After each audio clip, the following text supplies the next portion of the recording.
What is PFR in poker and how does it define player types? Imagine you're at the poker table, trying to figure out if your opponent is aggressive or cautious just by watching how they play before the flop.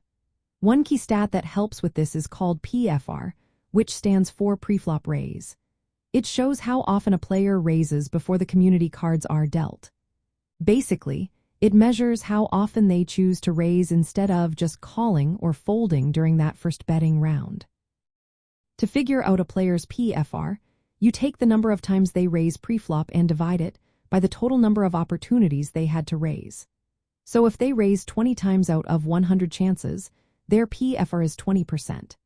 This stat is often used alongside another called VPIP, which tracks how often a player voluntarily puts money into the pot by calling or raising. Comparing these two helps us understand their style better. For example, if someone has a high VPIP but a low PFR, they tend to call a lot but rarely raise. That makes them more passive. If their PFR is high compared to VPIP, they are more aggressive, raising frequently and playing a wider range of hands. When the gap between VPIP and PFR is small, it usually means they are tight but aggressive, playing fewer hands but raising with strength. A big gap suggests a loose passive player who calls more often than they raise. In 6-max no-limit Hold'em cash games, players with a PFR between around 16 and 22% are usually considered balanced or aggressive. If someone has a PFR well above that, they are very aggressive and loose.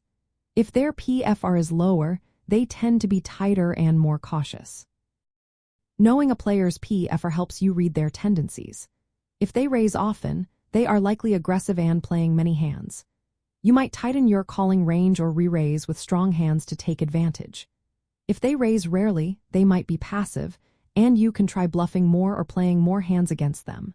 When you see a player with a balanced PFR and VPIP, they are probably more skilled and unpredictable, mixing aggression with selectivity.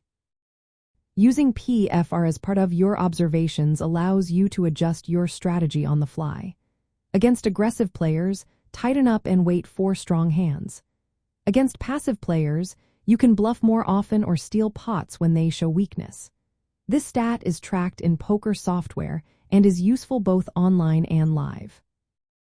In the end, PFR is a simple but powerful way to understand how players approach the game before the flop. It helps you categorize them into types like aggressive, tight, loose, or passive. Recognizing these types lets you plan your moves better and get an edge at the table.